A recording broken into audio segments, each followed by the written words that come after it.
So hello बच्चों, welcome back. भागिए मत, रुकिए, ध्यान से सुनिए मेरी बातों को। यहाँ पे सबसे पहले इंस्ट्रक्शंस को समझ लीजिए।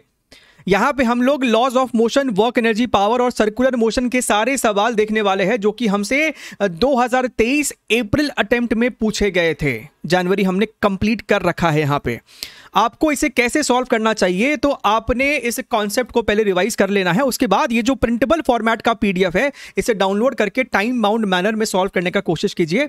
यहाँ पे आपको टोटल 22 क्वेश्चंस है, तो 45 मिनट्स आपके लिए इनफ रहने वाला है। So that is going to actually help you in speed solving and आपका एफिशिएंसी इंप्रूव करेगा वहां पे। ठीक है सर, ये पीडीएफ हमको कहां मिलेगा? तो भैया यहाँ पे आपको लिंक है, यही लिंक आपको नीचे डिस्क्रिप्शन बॉक्स में है, तो इसको ज्वाइन कीजिए, वहां पे आपको इसका पीडीएफ मिल जाएगा। ठीक है सर। अच्छा, अब यहाँ पे और ध्यान से सुनिए मेरी बातों को। भैया सिर्फ इतना ही पीवाईक्यू नहीं है यहाँ पे आपके पास। यहाँ पे अगर हम लॉज ऑफ मोशन की बात करें, प्लेलिस्ट का लिंक आपको नीचे डिस्क्रिप्शन बॉक्स में है।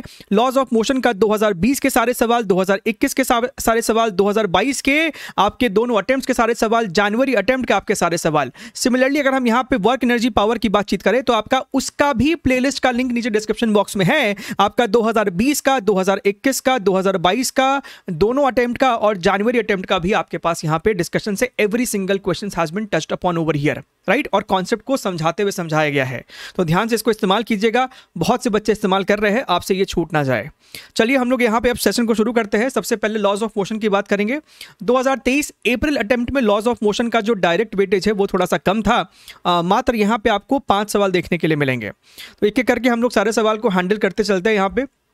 अच्छा, 8 और 1, तो ये जो पहला वाला है वो बताता है कि ये डेट क्या है, यानी कि 8 अप्रैल, और ये 1 बताता है कि ये मॉर्निंग शिफ्ट था कि इवनिंग शिफ्ट था। 1 का मतलब है मॉर्निंग शिफ्ट, और अगर ये 2 लिखा होता इसका मतलब इवनिंग शिफ्ट। क्लैरिटी? सबसे पहला सवाल हमसे कहता है, at any instant the velocity of the particle of mass 500 gram is this much.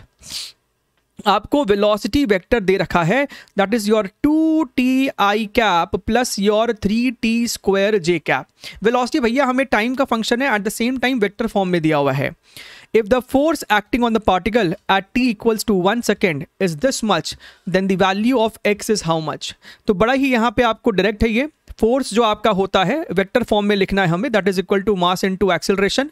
और मास आपका जनाब 500 ग्राम है, यानी कि हाफ केजीज है, और आपका जो एक्सेलरेशन है that is going to be your dv by dt। यानी कि इसको डिफरेंशिएट करना पड़ेगा। 2t को डिफरेंशिएट किया तो 2 ही आएगा, और 3t स्क्वायर को डिफरेंशिएट किया तो जनाब आपको 6t j कैप आने वाला है। इस 2 को अगर आप अंदर ले जाओगे तो i cap plus your 3t j cap है, लेकिन हमसे फोर्स पूछा है 1 सेकेंड पे, तो भैया आप इस फंक्शन में टाइम की जगह 1 पुट कर देंगे, तो I cap plus your 3j cap. तो अगर हम इसको कंपेयर करने जाएंगे तो हमको दिखेगा कि जनाब x की जो वैल्यू है वो 3 है, यानी ऑप्शन नंबर 1। क्लियर है? एकदम डायरेक्ट आपका ये सवाल था। और देखते हैं, एक एक करके सारे सवाल को निपटाते चलते हैं। असर्शन रीजन बेस्ड क्वेश्चन है, ठीक। सवाल में कहता है, an electric fan continues to rotate for some time after the current is switched off. हमने ऐसा देखा है, आपका फैन घूम रहा है, आपने स्विच ऑफ किया तो वो पहले थोड़ा देर घूमता है, फिर वो रुकता है। ठीक है, इसका रीजन देता है, fan continues to rotate due to inertia of motion, जो कि बिल्कुल सही स्टेटमेंट और सही रीजन है ऊपर वाले स्टेटमेंट का, राइट। आपका जो फर्स्ट लॉ है न्यूटन का वो यही कहता है, बॉडी अगर मोशन में है तो वो मोशन में रहना चाहता है, अगर वो स्टेशनरी है तो वो स्टेशनरी ही रहना चाहता है, which is nothing but law of inertia, resistance to change. तो ये आपका बिल्कुल सही है। तो अगर हम इसको ध्यान से देखें, both A and R are correct, and R is the correct explanation of A, तो ऑप्शन नंबर 2 जो है इसका सही सेट बैठ रहा है। अगला सवाल देखते हैं यहां पे हम लोग। अगला प्रश्न क्वेश्चन नंबर 3 है आपके सामने। प्रश्न में कहता है, a body of mass 500 grams moves along the x axis such that its velocity varies with displacement by this function v is equal to 10 root x। The force acting on the body is how much. तो भैया हमारे पास force is equal to ma है। इस बार हम a को dv by dt नहीं लिखेंगे। जैसे आपने ये फंक्शन देखा, आपको उसी वक्त अंदाजा लग जाना चाहिए था कि सर यहाँ पे तो v dv बाई dx का इस्तेमाल करना चाहिए। मास आपको 500 ग्राम था, यानी कि ये आपको हाफ kg हो जाएगा। v मेरे पास 10 रूट x था, तो हमने लिखा इसको 10 root x। dv by dx इसी को डिफरेंशिएट करोगे तो 10 तो लिखोगे ही, रूट एक्स का डिफरेंशिएशन हो जाएगा 1/2 रूट एक्स, 1/2 रूट एक्स। तो देखिए रूट एक्स आपका मर जाता है, यहां से अगर देखोगे तो ये इसको कट करेगा तो 5, ये इसको कट करेगा तो 5, यानी कि आपका जो फोर्स फाइनली निकल के आ रहा है दैट इज योर 25 न्यूटन। देख रहे हैं ना कि भैया आपका अप्रैल में अगर आपका बेसिक्स स्ट्रांग है, बेसिक्स आपका क्लियर है, तो आप सवाल को धड़ धड़ करके निकाल सकते हैं यहां से। देखिएगा प्रश्न में कहता है कि आपके पास 3 फोर्स है, 10 न्यूटन, 8 न्यूटन और 6 न्यूटन, ठीक है, are acting on a particle of mass 5 kg। The force F2 and F3 are applied perpendicular so that the particle remains at rest। तो अगर हम इसका डायग्राम देखें कि भैया मेरे पास एक 5 kg का बॉडी है और इसके ऊपर आपने F2 और F3 लगाया है परपेंडिकुलर टू ईच अदर, इस प्रकार से भैया ये मेरा F2 है, F2 की वैल्यू कितनी दे रखी है 8 न्यूटन, तो यहाँ पे लिखा 8 न्यूटन, और ये मेरा F3 है तो F3 की वैल्यू मेरे को दे रखी है यहाँ पे 6 न्यूटन। दोनों एक दूसरे के म्यूचुअली परपेंडिकुलर है, ठीक है, so that particles remains at rest. भैया तीसरा फोर्स भी था, राइट, तीसरा फोर्स भी था, तो बड़ी ही ऑफकोर्स की बात है, बड़ी ही ऑब्वियसली यहाँ पे आप देख सकते हैं कि तीसरा फोर्स जो 10 न्यूटन होगा वो पक्के तौर पे इस डायरेक्शन में कहीं रहना चाहिए। ये जो मेरा F1 है वो 10 न्यूटन होना चाहिए, क्योंकि आपका ये 5 kg का पार्टिकल रेस्ट पे है। तो देखिए यहाँ पे, और ये 8 न्यूटन और 6 न्यूटन का जो रिजल्टेंट होगा वो भी 10 होगा, वो 10 100% इस वाले ग्रीन एरो के अपोजिट डायरेक्शन में रहा होगा, तभी ये 10 और ये 10 कैंसिल हुआ, तो इस बॉडी पे नेट फोर्स 0 है। अच्छा सर, हमें लेकिन प्रश्न में क्या कह रहा है, हमें कहता है if the force F1 is removed, कि भैया अगर हम F1 को यहां से रिमूव कर दे तो इस पार्टिकल का एक्सेलरेशन कितना होगा। तो जनाब कुछ नहीं, इस पार्टिकल का एक्सेलरेशन होगा F net/m, 8 और 6 का रिजल्टेंट 10 होगा, मास 5 है, तो भैया ये तो एकदम ही एक स्टेटमेंट, एक लाइन का आंसर था ऑप्शन नंबर 1। ठीक है सर, बढ़िया है। अच्छा, और देखिए क्वेश्चन नंबर 5 की बात करते हैं यहां पे हम लोग, तो इसमें हमसे पोजीशन वेक्टर दे रखा है। The position vector of the particle related to time t is given as this much. तो भैया जो वेलोसिटी होता है वो पोजीशन वेक्टर का डिफरेंशियल होता है, और जो एक्सेलरेशन होता है वो वेलोसिटी का डिफरेंशियल होता है। The direction of net force experienced by the particle, net force का डायरेक्शन किधर होगा जनाब, नेट फोर्स का डायरेक्शन उधर ही होता है जिधर एक्सेलरेशन का डायरेक्शन होता है। तो चुपचाप से पहले एक्सेलरेशन पता कर लो, राइट। तो सबसे पहले आप अगर वेलोसिटी निकालने जाओगे तो इसका डिफरेंशिएशन जब करोगे तो 10i cap plus 30tj cap plus 0, क्योंकि 7 तो कांस्टेंट है, उसका डिफरेंशिएशन 0 हो गया। अब अगर एक्सेलरेशन निकालना है तो इसका दोबारा डिफरेंशिएशन करोगे, ये 10 का डिफरेंशिएशन 0 और इसका हो जाएगा 30j कैप। तो भैया साफ साफ दिख रहा है कि एक्सेलरेशन अगर पॉजिटिव वाई एक्सिस में है तो फोर्स भी आपको पॉजिटिव वाई एक्सिस में ही लग रहा होगा, नेट फोर्स। क्लियर, एकदम सॉर्टेड। तो ये आपके 5 सवाल पूछे गए थे लॉज ऑफ मोशन से। अब हम बात करते हैं यहां पे जो हमसे 17 क्वेश्चन पूछे गए थे work energy power and circular motion को मिला के। ठीक, चलिए ध्यान से देखते हैं। बड़ा ही इंपॉर्टेंट चैप्टर है आपका ये वर्क एनर्जी पावर, ये आपका अच्छा होना चाहिए। पूरे 11th और 12th में इसका कॉन्सेप्ट इस्तेमाल होगा। बच्चों का ये टॉपिक वीक होता है, अगर वीक है तो इसको स्ट्रॉन्ग कीजिए। यहाँ पे बहुत सारे आपके कॉन्सेप्ट एंड प्रॉब्लम प्रैक्टिस है, उसको देखिए। A small block of mass 100 gram is tied to a spring of spring constant 7.5 newton पर मीटर एंड लेंथ 20 सेंटीमीटर। तो ये जो पर्टिकुलर वैरायटी है इसीलिए कहा जाता है कि PYQs करना कितना मस्ट है। जिन बच्चों ने 2023 में इस एग्जाम को अपीयर किया था तो 2020, 21, 22 में मिला के ये वैरायटी आपको कम से कम 2-3 बार पूछी गई होगी। तो अगर आप PYQ करते हैं ना रिलीजियसली तो आपका मेजॉरिटी जो वैरायटी है ना वो वहीं से निकल के आ जाता है। तो यहाँ पे हमसे कहता है कि भाई साहब आपके पास यहाँ पे एक स्प्रिंग है, इस प्रकार से स्प्रिंग अभी आपका नेचुरल लेंथ में था, और ये जो आपकी ब्लॉक है इसका मास m मान लो, जो कि हमको दिया है 100 ग्राम। So mass is nothing but 1/10 kgs। Spring constant आपका k है और स्प्रिंग का लेंथ अभी 20 सेंटीमीटर है। स्प्रिंग का लेंथ आपको 20/100 यानी कि 1/5 मीटर्स है।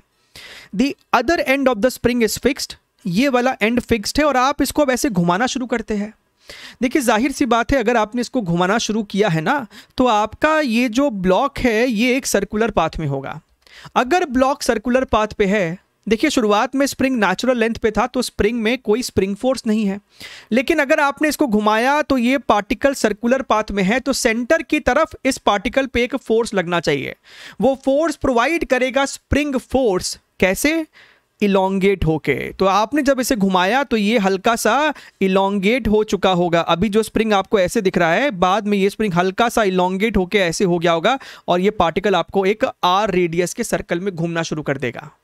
इसी बात का हमको यहाँ पे फायदा उठाना है नेक्स्ट सिचुएशन में कि भैया ठीक है, ये वाली लेंथ तो मेरी एल थी, जब आपने इसको घुमाना शुरू कर दिया, अभी आपको शुरुआत में ओमेगा 0 था, लेकिन जब आपने इसे घुमाना शुरू कर दिया वास्तविकता में, जिस कारण से हमने बोला कि इसके स्प्रिंग में एक्स का इलोंगेशन आया और ऑलरेडी यहाँ से लेके यहाँ तक का लेंथ तो एल था ही। अब अगर ध्यान से देखेंगे तो भैया ये जो आपका ब्लॉक है, इसके ऊपर सेंटर की तरफ आपको कौन सा फोर्स लगेगा? Spring force kx। तो हम कहेंगे भैया kx is providing the necessary centripetal force और रेडियस सर्कल का l प्लस x है। तो अगर हम यहाँ पे ध्यान से देखें तो kx minus m omega square x is equal to m omega square l, यानी कि सर जो x निकल के आया है जनाब मेरा, वो आया है m omega square l divided by k minus m omega square. लेकिन हमसे तो x पूछा ही नहीं, हमसे पूछा कि भैया स्प्रिंग में टेंशन कितना होगा। भैया ये सब जो आपके स्प्रिंग है ये मासलेस स्प्रिंग्स होते हैं, राइट? तो जाहिर सी बात है कि आपका जो स्प्रिंग के अंदर ये जो स्प्रिंग फोर्स kx है, वही स्प्रिंग फोर्स आपका टेंशन भी है स्प्रिंग में। तो अगर हमसे कोई टेंशन पूछ रहा है तो टेंशन बेसिकली आपको kx ही होने वाला है, यानी कि इस पूरे टर्म में आप k मल्टीप्लाई कर दो। सो k m omega square l divided by k minus m omega square. अब आपको यहाँ पे सिर्फ डेटा को सब्स्टिट्यूट करना है।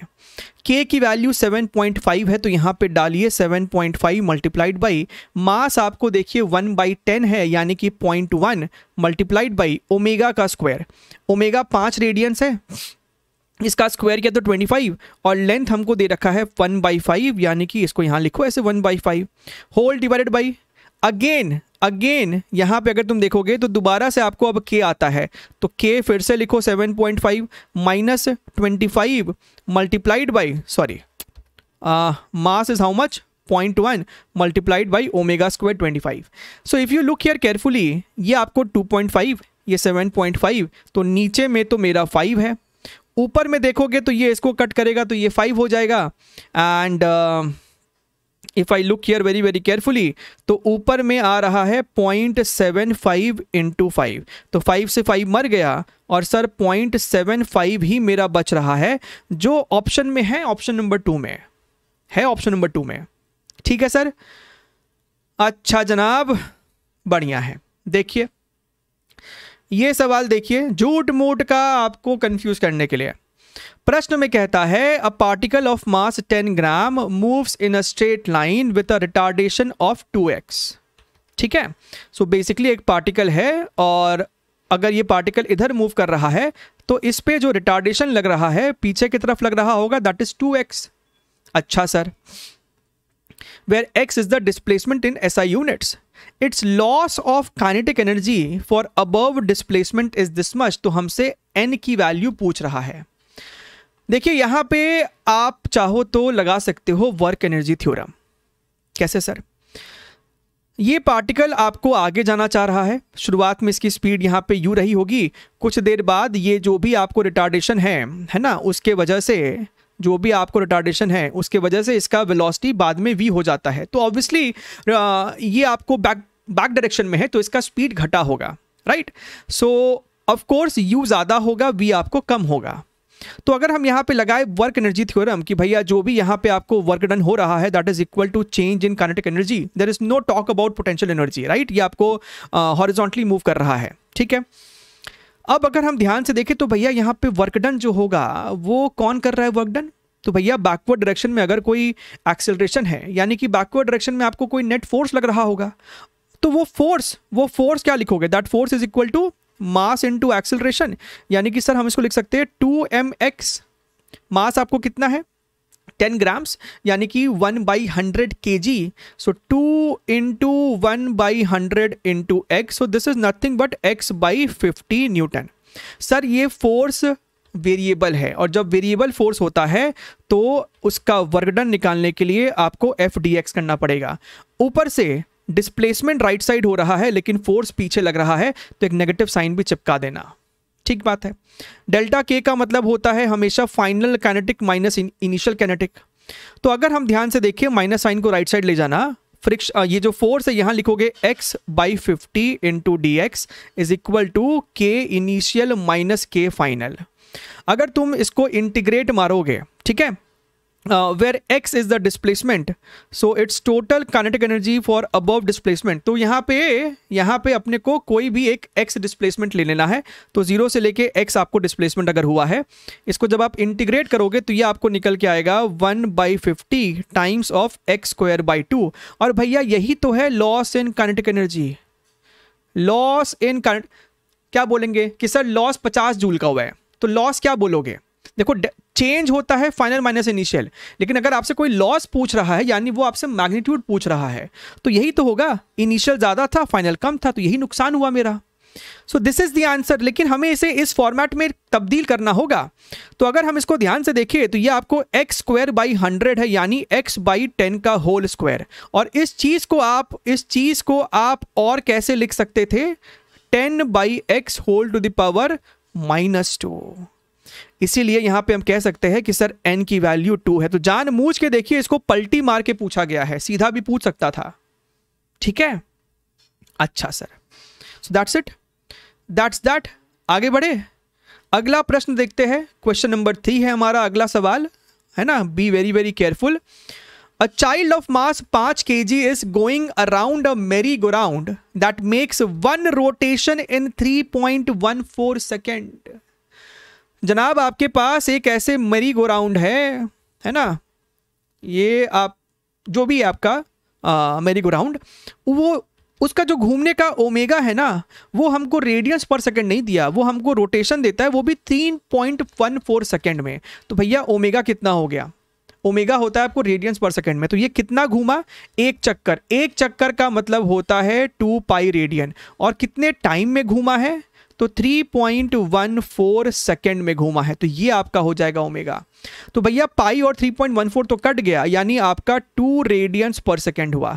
हमसे सेंट्रीफ्यूगल फोर्स पूछ रहा है, यानी कि रोटेटिंग फ्रेम में ही पूछा होगा, तो m ओमेगा स्क्वायर r हो जाएगा। मास आपको 5 है, ओमेगा का स्क्वायर 4 और रेडियस हमारा 2 है, तो यहाँ पे 2 डाल दिया। 5 चक 20, 20 और 2 40। क्या 40 ऑप्शन में है? बिल्कुल है, ठीक है। तो ये जो यूनिट कन्वर्जन था उसी का ही ये पूरा सवाल है, अदरवाइज सवाल में कुछ नहीं है। नाउ ध्यान से देखिए, बड़ा ही स्टैंडर्ड फॉर्मेट है। The momentum of a body is increased by 50%. The percentage increase in the kinetic energy of the body is how much? So you must know the relation between K and momentum. आपको जाहिर से idea होना चाहिए कि kinetic energy जो होता है that is momentum का स्क्वायर बाई 2m। आप रिलेशन निकाल सकते हो, काइनेटिक एनर्जी एंड मोमेंटम में ये रिलेशन आप निकाल सकते हो। तो अगर हम यहाँ पे ध्यान से देखें, हमको कहता है इसको P1 K1 बोल दो, यानी कि इनिशियल। फिर हमसे कहता है कि भैया मोमेंटम इज इंक्रीज्ड बाय 50%, यानी कि जो बाद में मोमेंटम है that is initial momentum plus 50% of initial momentum. तो ये तो जनाब 1.5 P1 हो जाएगा। इसका मतलब जो नया वाला काइनेटिक एनर्जी है that is equal to momentum का स्क्वायर बाय 2m P2, यानी इसका स्क्वायर करेंगे तो 2.25 P1 स्क्वायर बाई 2m। अगर हम ध्यान से देखें तो ये 2.25, और sir P1 square by 2m जो है वो तो K1 के ही बराबर है, तो सर ये तो 2.25 K1 हो गया। हमसे परसेंटेज इंक्रीज पूछा है, तो परसेंटेज इंक्रीज आपका हो जाएगा final kinetic initial kinetic upon initial kinetic into 100। So if you look here carefully, this minus K1 जब करोगे तो आपको न्यूमरेटर में बचेगा 1.25 K1, और ऑलरेडी नीचे में K1 तो है ही, तो यहां से हमको दिख रहा है कि मेरे सवाल का जो जवाब है वो 125% है। ठीक, चलिए आगे बढ़ते हैं, अगला सवाल देखते हैं। This is your question number 5। ध्यान से इसको देखेंगे, ध्यान से इसको देखेंगे। प्रश्न, अच्छा ये सवाल में ना थोड़ा सा, बहुत थोड़ा सा है ना कोलिजन का इस्तेमाल हो रहा है, but still try to manage with it. कहता है कि a bullet of mass 0.1 kg is moving horizontally with a speed इतना, hits a wooden block of mass 3.9 kg kept on horizontal rough surface. अच्छा रे बाबा, अच्छा बाबा, तो यहाँ पे आपको रफ सरफेस है और यहाँ पे आपके पास एक ब्लॉक है, बढ़िया है। इस ब्लॉक के लेफ्ट साइड में आपके पास यहाँ पे एक बुलेट था, बुलेट का मास है 0.1 kg और ये आपको 400 मीटर प्रति सेकंड की स्पीड से जाता है, ब्लॉक के साथ इंस्टेंटली टकराता है और टकराने के बाद बुलेट उस ब्लॉक में जाके एम्बेड हो गया। अच्छा, बढ़िया है। तो भैया जब वो उसमें एम्बेड हो गया है, ध्यान से मेरी बात को समझिएगा, अब जो मेरा सिस्टम है, अब जो मेरा सिस्टम है, उस सिस्टम में बुलेट इसके अंदर ही फंसा हुआ है। शुरुआत में ब्लॉक का जो मास है वो था 3.9 kgs और शुरुआत में ब्लॉक रेस्ट पे था। बाद में ब्लॉक का और बुलेट का मिला के मास हो जाएगा this plus this, that is nothing but 4 kgs। और भैया क्योंकि ये बुलेट जाके इससे टकराया तो ये सिस्टम ने कुछ वेलोसिटी भी तो गेन किया। सबसे पहले पता करना पड़ेगा कि ये वेलोसिटी कितना है, उसके बाद ही प्रश्न को आगे बढ़ाएंगे। तो भैया यहाँ पे तो लगा सकते हैं मोमेंटम कंजर्वेशन। तो हम देखेंगे कि शुरुआत में सिस्टम का मोमेंटम था 0.1 इंटू 400 और बाद में मोमेंटम है mass into velocity, right. So if you look here carefully, ये इसको कट करेगा तो ये 100 हो जाएगा, यानी कि सर बाद में जो वेलोसिटी है सिस्टम का वो 10 मीटर प्रति सेकेंड का है। अच्छा सर, अब यहां पे देखोगे तो सरफेस रफ है। भैया सरफेस रफ है तो कुछ दूर जाने के बाद ये ब्लॉक यकीनन पक्के तौर पे रुका होगा। हमसे पूछा कि अगर ये 20 मीटर ट्रैवल कर पाया रुकने से पहले तो कोएफिशिएंट ऑफ फ्रिक्शन कितना है, what is the value of mu over here. देखिए, क्या तो आप इसको काइनेमैटिक्स के इक्वेशन से कर दीजिए, v² is equal to u² plus 2as, या फिर आप यहां पे लगा दीजिए वर्क एनर्जी थ्योरम। क्यों सर? क्योंकि जनाब आपको इस ब्लॉक पे फ्रिक्शन पीछे लग रहा है, फ्रिक्शन पीछे लग रहा है, तो फ्रिक्शन कांस्टेंट है, that is equal to mu इस सिस्टम का जो भी मास होगा इनटू जी। अब ये फ्रिक्शन का जो वर्क डन है that is equal to delta K, तो आप यहां पे लिख सकते थे work done by friction is equal to delta K, यानी कि final kinetic minus initial kinetic. Friction का वर्क डन नेगेटिव होगा क्योंकि फ्रिक्शन पीछे और डिस्प्लेसमेंट आगे है, तो minus mu m g x जो भी आपका डिस्प्लेसमेंट हुआ है। फाइनली काइनेटिक एनर्जी 0 है तो 0 लिखा, माइनस हाफ एम, शुरुआत में वेलोसिटी इतनी थी तो इतना लिख दिया, सिस्टम का मास कैपिटल एम है। अब अगर ध्यान से देखोगे तो भैया दोनों तरफ माइनस माइनस है ना, ये वाला भी कैपिटल एम ही लिखो, ये वाला भी लिखो, तो कैपिटल एम आपका मर गया, माइनस माइनस प्लस हो जाएगा, तो sir mu is equal to v² divided by 2gx। v का स्क्वायर बोले तो 10 का square 100, 2 into gravity into x, x की वैल्यू मेरे को 20 दे रखी है। अच्छा देखिएगा, जब जब g को 10 लेना होता है तो सवाल में लोग बोल देता है ना। ओके, सो शून्य से शून्य खत्म, सो this is your 0.25 which becomes your option number 4। Sorted एकदम। अच्छा देखिए, और देखिए क्वेश्चन नंबर 5 की बात करते हैं हम लोग। यहां पे ये सवाल को देखिएगा, कहता है कि एक बॉडी है जिसका मास 5 kg है, is moving with a momentum of 10 kg meters पर second. Now force of 2 newton acts on the body in the direction of its motion। जिस डायरेक्शन में मोशन था उसी डायरेक्शन में फोर्स भी लग रहा है 5 सेकेंड तक। The increase in kinetic energy of the body is how much. अच्छा देखिए, इस सवाल को एक तरीका है करने का प्योर काइनेमैटिक्स से। क्या मतलब है जनाब? बॉडी का शुरुआत में मोमेंटम 10 kgs था, यानी कि बॉडी की शुरुआत में जो इनिशियल स्पीड थी that was initial momentum by mass. Initial momentum था 10 और मास है 5, so this is your 2 metres पर सेकेंड। अब आपने 2 न्यूटन का फोर्स लगाया, यानी बॉडी का एक्सेलरेशन कितना हो गया, फोर्स बाय मास। फोर्स है मेरा 2 और मास है मेरा 5, यानी कि सर 0.4 मीटर्स पर सेकेंड स्क्वायर। कितने टाइम तक के लिए फोर्स लगा है, तो 5 सेकेंड तक के लिए लगा है। तो 5 सेकेंड के बाद बॉडी की वेलोसिटी कितनी हो गई होगी, तो जनाब ये हो गई होगी 2 + 0.4 × 5, सो ये आपको हो गया है 4 मीटर्स पर सेकेंड। हमसे पूछा इंक्रीज इन काइनेटिक एनर्जी, तो एक काम करो, इंक्रीज क्या हो जाएगा, फाइनल माइनस इनिशियल। स्पीड बढ़ा है तो एनर्जी भी बढ़ी थी, तो आप यहाँ पे लिख सकते चुपचाप से ½ m final velocity square minus initial velocity square. This is your half, mass is your 5, final velocity is your 4 का स्क्वायर 16 और शुरुआती स्पीड इज योर 2, तो ये आपको हो जाएगा 4। तो अगर हम ध्यान से देखेंगे तो 4 और 6 का 16 का डिफरेंस 12, 12/2 6 और 6 × 5 30। तो sir increase in kinetic energy तो 30 जूल से आंसर आ जाएगा। ठीक है सर, कोई दिक्कत नहीं है। अब कुछ बच्चा है ना, शायद ये अप्रोच ना लगा के वो अपने दिमाग में कुछ और भी सोच सकता था। अच्छा क्या सोचा सर, बच्चे ने सोचा कि सर इनिशियल मोमेंटम बॉडी का 10 है और जो फोर्स लग रहा है बॉडी के मोशन में ही लग रहा है, मोशन के अलोंग लग रहा है, यानी कि सर हम इसमें है ना इम्पल्स का फंडा लगा सकते थे। इम्पल्स आपसे कहता है कि भैया जो आपका इंटीग्रल f dt है that is equal to change in momentum. इस प्रश्न में फोर्स कांस्टेंट है, तो आप चुपचाप से इसे फोर्स इनटू टाइम लिख सकते थे और ये final momentum minus initial momentum. मजे की बात यह है कि भैया ये सभी वेक्टर्स क्वांटिटी तो थे, लेकिन ये सभी वेक्टर सेम डायरेक्शन में है, तो आप इसे नॉर्मल इक्वेशन की तरह ट्रीट कीजिए। सर यहां से आपने फाइनल मोमेंटम निकाल लिया, that is your ft plus initial momentum.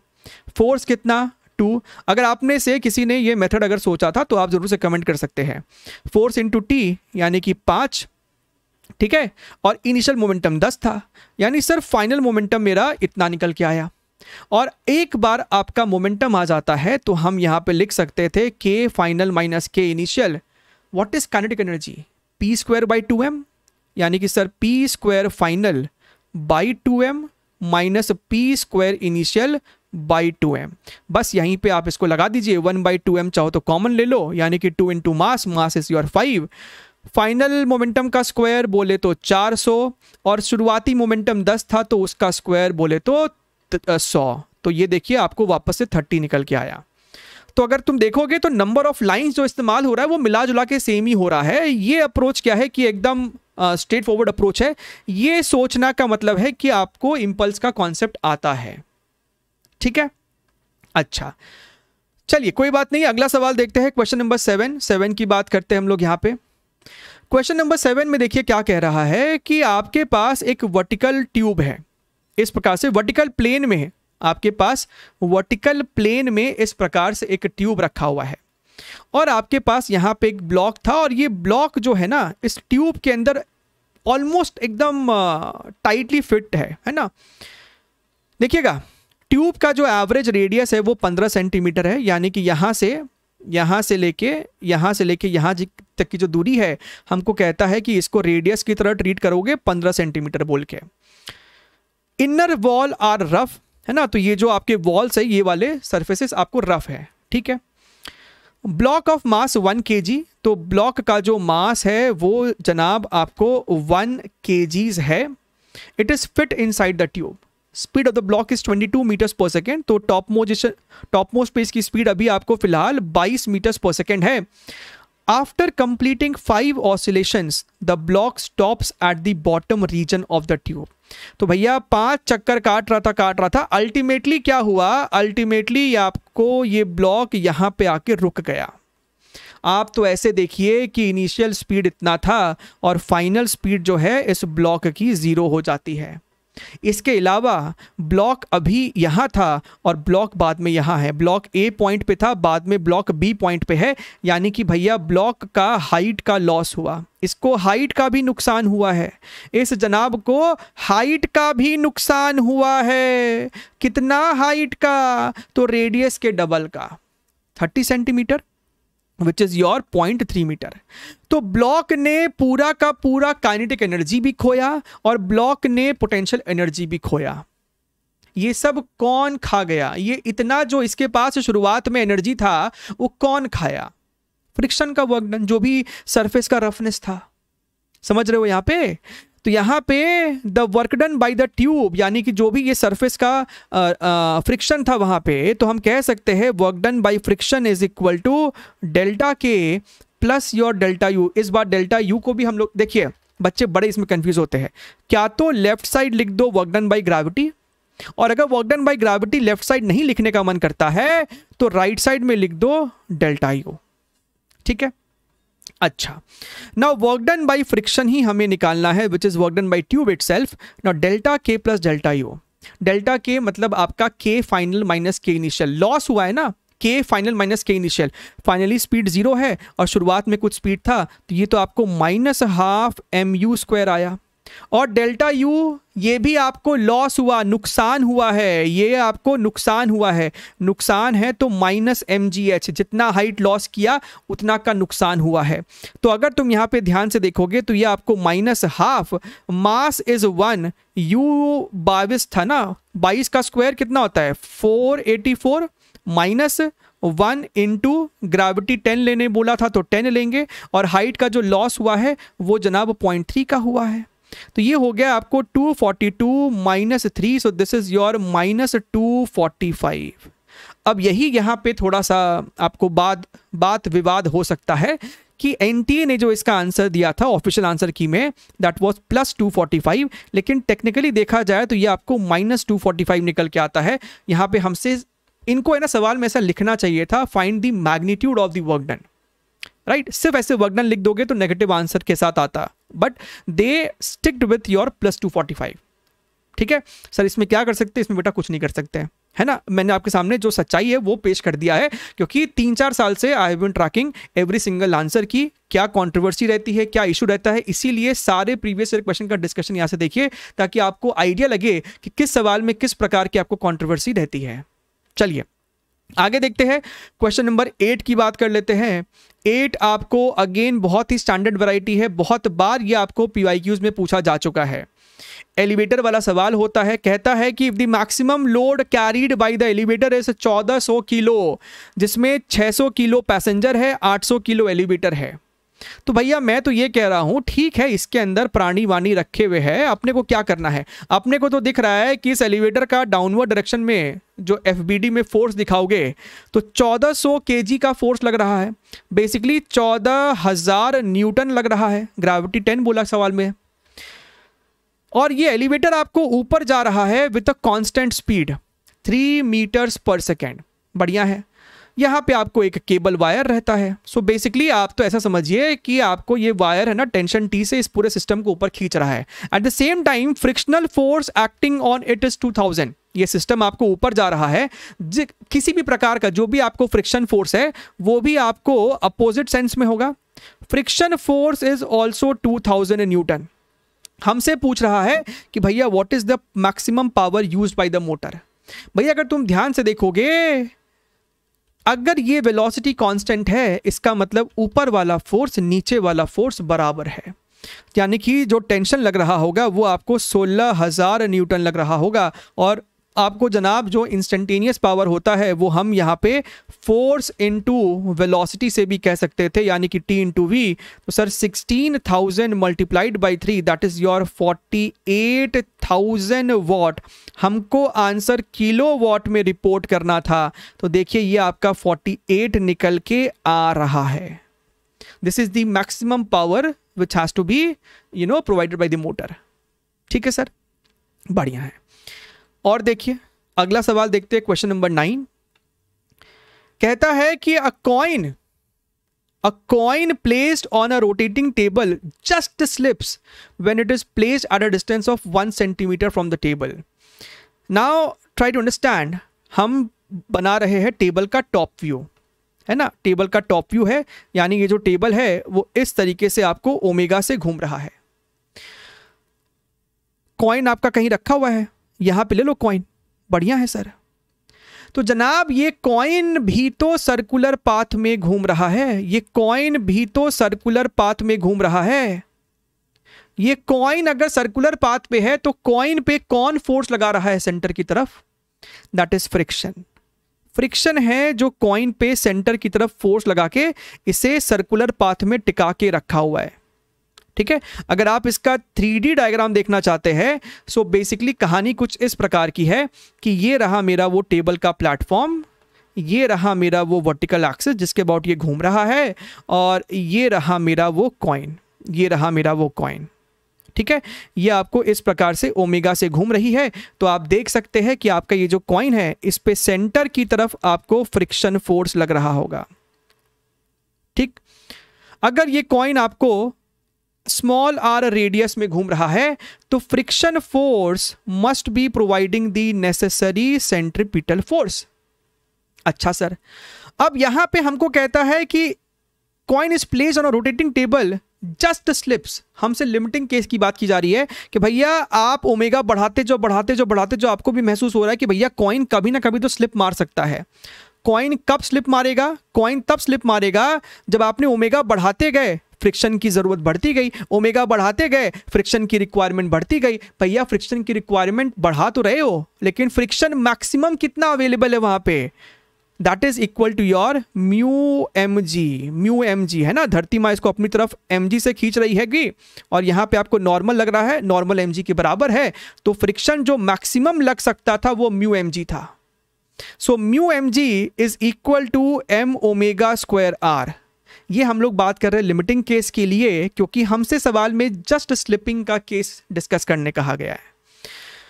तो अगर हम ध्यान से देखेंगे तो m से m मेरा यहाँ पे मर जाने वाला है। म्यू आपका कांस्टेंट है, जो भी आपका कॉइन और सरफेस है, ग्रेविटी आपकी कांस्टेंट है, यानी कि sir omega square r is constant. ये जो प्रोडक्ट है वो कांस्टेंट है। हम लिमिटिंग केस की ही बात कर रहे हैं कि आप ओमेगा को चेंज कर रहे हैं, रेडियस को चेंज कर रहे हैं, वॉटएवर। अब उसी पे बेस हमसे सवाल है, if the angular velocity of the table is halved it will just slip when placed at a distance of dash from the centre. हमसे कहता है कि अगर मैंने ओमेगा को आधा कर दिया तो अब हम कॉइन को कहां रख सकते हैं सेंटर से, ताकि वो फिर से जस्ट स्लिपिंग मोड में आ जाए। यानी कि जो omega square r is equal to constant, ये जस्ट स्लिपिंग वाला आपके पास कंडीशन आ रहा है। तो सर हमको यहाँ पे साफ साफ दिख रहा है कि हम यहाँ पे लिख सकते हैं that your omega 1 square r1 is equal to omega 2 square r2। Now sir omega 1 तो ओमेगा 1 ही है, उसको ऐसे रहने दो। पहला रेडियस आपका 1 सेंटीमीटर था, ओमेगा 2 मेरा इनिशियल का आधा है, इट इज हाफ्ड, तो ओमेगा 2 इज ओमेगा 1/2, तो ये तो ओमेगा 1 स्क्वायर बाई 4 हो जाएगा। और ये r2 हमको सॉल्व करना था, तो ये दोनों मरा, यहां से r2 निकल के आ रहा है 4 सेंटीमीटर। तो ऑप्शन नंबर 4 सही जवाब है। ठीक है सर, बढ़िया है। अगला देखते हैं क्वेश्चन नंबर 10। तो ये तो आपको बड़ा ही स्ट्रेट फॉरवर्ड सवाल था। आपको फोर्स दिया है, x का फंक्शन है, यानी कि आपको वेरिएबल फोर्स है, और आई कैप यानी कि फोर्स भी आपको x डायरेक्शन में लग रहा है। Acts on a particle in the x direction, the work done by the force during a displacement of from x equals to 0 to x equals to 4 is how much? तो भैया force is equal to integral of f dx, right. आपका f जो है वो भी x direction में है और यहाँ पे भी dx है, तो चुपचाप से यहाँ पे है ना 2 + 3x ही लिखो। दिस इंटू dx, लिमिट मेरा 0 से लेके 4 तक का है, so simple integration, this is your 3x square by 2, limit 0 से लेके 4। एक बारी 4 पुट किया तो 8, यहाँ पे पुट किया तो 3/2, यहाँ पे 4 चक्के 16, this is your 2 8, 3 8 24, 8 32। So sir 32 joules, 32 joules is the answer. ठीक है सर, सिंपल सा आपका स्ट्रेट फॉरवर्ड सवाल था ये तो। क्वेश्चन नंबर 10 ही है ना, कहाँ गए? हाँ, 11. Okay, see here very carefully. A block of mass 5 kg starting from rest, important information, समय शून्य पे उसकी स्पीड 0 थी, pulled up on a smooth, friction नहीं है, plane making an angle of 30 degree with the horizontal with an effective acceleration of 1 meters per second square. So कोई तो है जो कि inclined plane पे इसे पुल कर रहा है. तो अगर आपके पास यहाँ पे ब्लॉक है तो ये ब्लॉक पे कोई अपवर्ड डायरेक्शन में एक फोर्स लगा रहा है, इसको पुल कर रहा है, सच दैट ब्लॉक का एक्सेलरेशन 1 मीटर्स पर सेकेंड स्क्वायर है. शुरुआत में इसकी स्पीड 0 थी, इनिशियल स्पीड 0 है. The power delivered by the pulling force at t equals to 10 second is how much. तो ये आपका समय शून्य था. 10 सेकेंड बाद ये ब्लॉक आपको चढ़ते चढ़ते यहां तक पहुंच गया. आप अभी भी इस पे यही फोर्स F लगा रहे हैं, आप अभी भी इसका एक्सेलरेशन ऑफ कोर्स कांस्टेंट है 1 मीटर पर सेकेंड स्क्वायर. हमसे कह रहा है कि t इक्वल्स टू 10 सेकेंड पे पावर कितना है. बहुत से बच्चे है ना यहाँ वहाँ के टेक्स्ट सोल्यूशन देख के मेरे तक ये सवाल पहुँचाए और उन्होंने क्या सिली मिस्टेक किया. ये किया, उन्होंने टोटल पावर निकाल दिया, यहाँ से लेके यहाँ तक का वर्क डन सॉल्व कर लिया, उसको जो है डिवाइड कर दिया टाइम से. जनाब आपसे एवरेज पावर नहीं पूछा, आपसे पूछा कि 10वें सेकंड पे power delivered by the pulling force at t equals to 10 second है. आपसे इंस्टेंटेनियस पावर पूछा है, that is F into V. जहां पे जब समय 10 सेकंड था उस समय पार्टिकल की वेलोसिटी पता कीजिए और इस फोर्स और वेलोसिटी को मल्टीप्लाई कर दीजिए. ये पूछा है आपसे. तो भैया सबसे पहले आपको ये F चाहिए रहेगा. और F कैसे निकालोगे?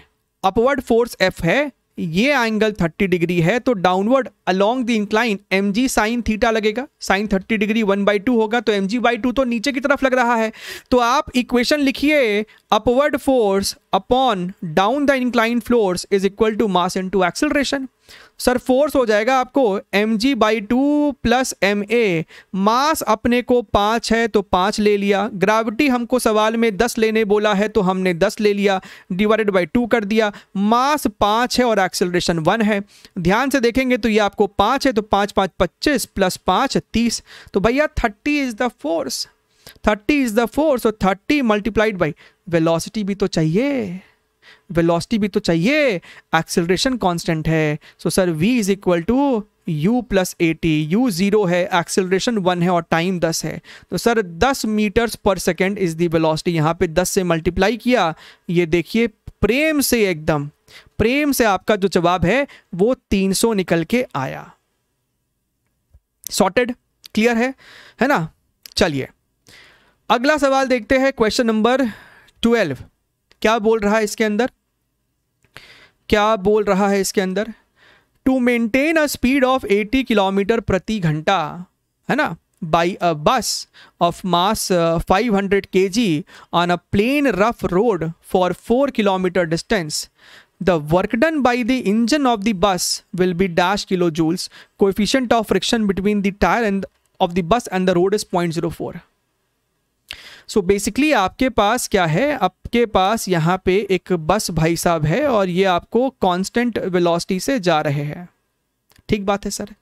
अच्छा, अपने को यहाँ पे म्यू की वैल्यू दे रखी है ताकि हमको ये पता चल जाए कि सर जो इस पे फ्रिक्शन है वो कितना लग रहा है. फ्रिक्शन अपने को यहाँ पे कितना लग रहा होगा, that is equal to your mu mg.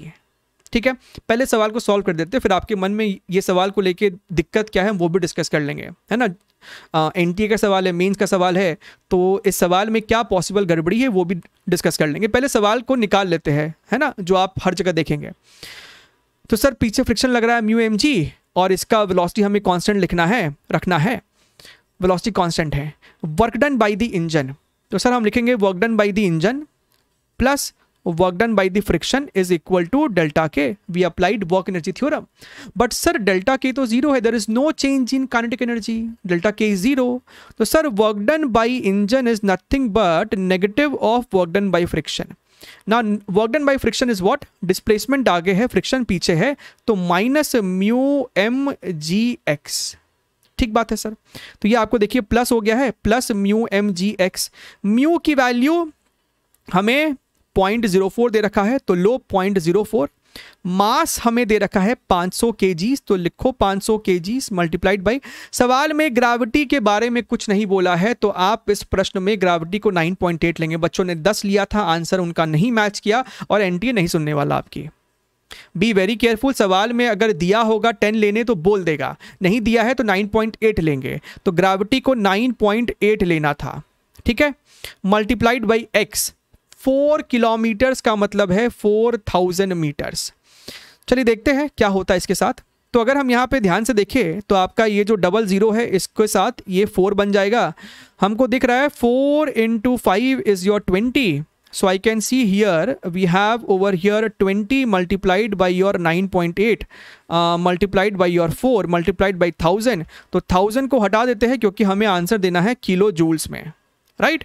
This is your 80 और रादर 8 × 98, 8 आपका हो जाएगा 64, 6 हाथ में 8 9 72, this is your 784 kilo joules. तो यही जवाब आपको एनटी ने दिया था अपने आंसर की में, 784, ठीक है, सॉर्टेड है। देखिए इस सवाल के साथ थोड़ा बहुत जो दुविधा है कि आपने अगर रोटेशन पढ़ लिया होगा तो हमको यहाँ पे coefficient of friction between the tyre of bus and the road is equal to 0.04 हमको यहाँ पे दे रखा है। जनरली आपका जब इस प्रकार का प्रश्न होता है तो यहाँ पे आपका जो टायर होता है वो आपको रोल कर रहा होता है, और आपका अगर टायर रोल कर रहा है तो जो आपको यहाँ पे फ्रिक्शन होगा वो स्टैटिक फ्रिक्शन होगा, यानी कि उसके वर्क डन की हम यहाँ पे जिक्र करते नहीं हैं, राइट। सो यहाँ पे ये म्यू mg इंटू एक्स वाला बेसिकली फ्रिक्शन आपको रोल में नहीं आता है ना। यहाँ पे आपको रोलिंग फ्रिक्शन रोल में आता है, जिसके बारे में हम लोग बहुत कम ही पढ़ते भी है और उसके ऊपर कभी सवाल भी नहीं बनते हैं, है ना। जहाँ पे आप ऐसा देखते हैं ना कि हमारा ये एक टायर अगर है तो जहाँ पे भी कांटेक्ट होता है यहाँ पे हल्का सा आपको इस प्रकार का डिप्रेशन हो जाता है, नॉट ऑफ दी टायर, ये आपका रोड है, टायर बेसिकली आपको हल्का सा ना ऐसे फ्लैटन हो जाता है, जिस कारण से आपको है यहाँ पे फ्रिक्शन डेवलप होने के स्कोप बढ़ जाते हैं। और दूसरा होता है कि यहाँ पे आपका टायर है और ये आपका रोड हल्का सा इसके साथ अगर ऐसा है तो यहाँ पे आपको इस प्रकार का है ना नॉर्मल इस पे अपोजिट डायरेक्शन में लगना शुरू हो जाता है, जिसका एक कंपोनेंट लेफ्ट में आता है तो वो उसके मोशन को अपोज कर सकता है, ठीक है। बट यहाँ पे ऐसा कुछ नहीं बोला है इस सवाल में, ये आपको काइनेटिक फ्रिक्शन की तरह ही ट्रीट किया जा रहा है फॉर एज इफ कि वहाँ पे आपको चीज़ें स्लिप मार रही है, उसी को अज्यूम करते हुए पूरा सवाल आपको यहाँ पे डिस्कस किया गया है, ठीक है। चलिए आगे बढ़ते हैं, इस सवाल को अब उतना नहीं खींचते हैं, अगला सवाल देखते हैं, क्वेश्चन नंबर 13। देखिए सवाल में आपसे क्या कह रहा है, ratio of powers of 2 motors is this much that are capable of raising 300 kilo pani in 5 minute. तो भैया पानी का मास है, कितने टाइम में पानी को आपने ऊपर खींचा और आप पानी को 100 मीटर ऊपर लेके जा रहे हो, है ना। तो आप ऐसा समझिए कि ये आपका यहाँ पे आपको पानी था और आप पानी को 100 मीटर ऊपर लेके जाने वाले हो। यहाँ पे पानी है और आप पानी को यहाँ लेके जाओगे, पानी को आप कितनी हाइट ऊपर लेके जा रहे हो, 100 मीटर, राइट। सो हमसे पावर पूछ रहा है, तो भैया जो पावर होगा यहाँ पे आपने जो भी मोटर लगाया होगा, यहाँ पे आपने जो भी मोटर लगाया है, आपने यहाँ पे जो भी मोटर लगाया है, तो मोटर का पावर कितना होगा, that is equal to work done in raising the water from here to here, work done in raising the water from here to here upon time taken to raise the water, simple. अच्छा, now work done in raising the water from here to here, assuming you are raising the water very very slowly, सवाल में speed के बारे में कोई जिक्र नहीं है, तो हम यहाँ पे सिर्फ चेंज इन पोटेंशियल एनर्जी की बात करेंगे। अभी यहाँ पे था, फिर बाद में यहाँ, तो h हाइट गेन किया, so work done is equal to increase in potential energy, that is equal to your mgh। भैया वर्क डन बाई मोटर जो होगा that is equal to delta K plus delta U, delta K को ignore कर रहे हैं तो delta U, और delta U कितना है, increase in potential which is mgh, शुरुआत में 0 था बाद में mgh हो गया, अपॉन टाइम टेकन, सिंपल है। तो ये मेरे पास बेसिकली पावर का और यहाँ पे एक फॉर्मूला बन गया। अब दोनों ही सिचुएशन में हाइट सेम है, ग्रेविटी सेम है, यानी power is proportional to mass by T. तो बस खत्म कहानी, पावर का रेशियो यानी कि P1 by P2 is equal to M1 by M2 multiplied by T2 by T1। जनाब M1 is your 300 kg, M2 is your 50 kg, T2 is your 2 minute और T1 is 5 minute. Time को minute में ही रहने दे रहे हैं क्योंकि यहाँ रेशियोज में है। तो 0 से 0 खत्म हो गया, ये वाला इसको 6 से खत्म कर दिया, तो यहाँ पे हमको दिख रहा है 6 दूनी 12/5। ठीक है, अब इसको इसके साथ कंपेयर करना पड़ेगा। तो अगर तुम ध्यान से देखोगे, आप इसको लिख सकते थे 3 × 4/4 + 1। So if you look here very very carefully, ये 3 है, 3 मैच कर गया सर। यहाँ पे भी √x, नीचे भी √x, ऊपर भी 4, नीचे भी 4, यानी कि सर जो ये √x है ना, ये पक्का 4 था, यानी कि सर जो x है ना, ये पक्का 16 है। सो 4 is the correct option. Clear एकदम, राइट? चलिए अगला सवाल देखते हैं, question number 14। Two bodies are having kinetic energies in the ratio 16:9. If they have same linear momentum, the ratio of their masses is how much? So kinetic energy और momentum के बीच का आपको रिलेशन पता होना चाहिए। दोनों ही केस में मोमेंटम कांस्टेंट है, यानी कि kinetic energy is inversely proportional to mass और rather mass is inversely proportional to kinetic energy. तो अगर काइनेटिक एनर्जी 16:9 के रेशियो में है, यानी मासेस 9:16 के रेशियो में होंगे। सिंपल, खत्म, है ना? 5 सेकंड का क्वेश्चन देखिए। क्वेश्चन नंबर 15 की बात कर रहे हैं हम लोग यहाँ पे। A vehicle of mass 200 kilo. अच्छा, अगर यहाँ तक पहुँच गए ना तो सेशन को लाइक कर दिया करो। A vehicle of mass 200 kg is moving along a leveled curved road of 70 metre with an angular velocity इतना centripetal force। हे भगवान, हे भगवान, फॉर्मूला लगवा दिया आपसे। 200 ओमेगा हमको कहता है 0.2 रेडियंस है, तो ये आपको हो जाएगा 0.04 और रेडियस आपको 70 था। तो यहाँ पे 0 इसके साथ ये 4 दे देगा, तो 2 4 8 और 8 और ये 560। सो 560 खत्म। There is nothing to talk about it, right? Okay sir, ध्यान से देखिएगा जनाब। A car accelerates from rest to u। शुरुआत में उसका स्पीड 0, बाद में स्पीड u हो जाती है। The energy spent in this increase is E joules। So basically energy spent is work done by the car। तो हम यहाँ पे कह सकते हैं कि जो सर वर्क डन है, यानी कि जो एनर्जी स्पेंट है, that is equal to increase in the kinetic energy। Increase कितना हुआ? बाद में ½ mu² और शुरुआत में 0 था, यानी कि सर E की जो वैल्यू है ना, वो ½ mu² है। The energy required to accelerate the car from u meters per second to 2u meters per second is ne। तो n की वैल्यू पूछ रहा है। अब दोबारा से लिखो यही इक्वेशन। अब जो आपका नया एनर्जी स्पेंट है, that is equal to increase in kinetic energy. Speed बाद में 2u, शुरुआत में u था, यानी कि ½ m 2u का स्क्वायर बोले तो 4u² माइनस ½ m शुरुआती स्पीड का स्क्वायर बोले तो u²। अगर ध्यान से देखोगे तो ये 3 × 1/2 mu² है रे बाबा, और 1/2 mu² आपको e के बराबर थी, तो ये तो 3e है। ओहो हो, तो सर n की वैल्यू तो 3 है। खत्म। आइए आखिरी सवाल को भी निपटा देते हैं, क्वेश्चन नंबर 17, राइट? और ये अगेन आपको वेरिएबल फोर्स का है। आपको बॉडी का मास दिया है जो कि x एक्सिस पे मूव कर रहा है under the action of F = 5x। Work done पूछ रहा है 2 मीटर से 4 मीटर बॉडी को ट्रैवल कराने के लिए। तो भैया ये तो वेरिएबल फोर्स का वर्कडन का इक्वेशन लगेगा। Variable force is your 5x × dx। Limit कहाँ से कहाँ तक? तो 2 से लेके 4 तक लगाइए। 5x²/2, तो यहाँ पे लिमिट लगाना है 2 से लेके 4, तो 5/2 को बाहर खींच लिया। 4 का स्क्वायर 16, 2 का स्क्वायर 4, तो यहाँ पे दिख रहा है this is your 5/2 multiplied by your 12। This is your 5 × 6, यानी कि सर 30 जो है इसका जवाब आना चाहिए। That's it. चलिए, चैनल पे नए तो सब्सक्राइब कीजिए, सेशन को लाइक कीजिए। मिलते रहेंगे। Take care, wish you all the very best, bye bye.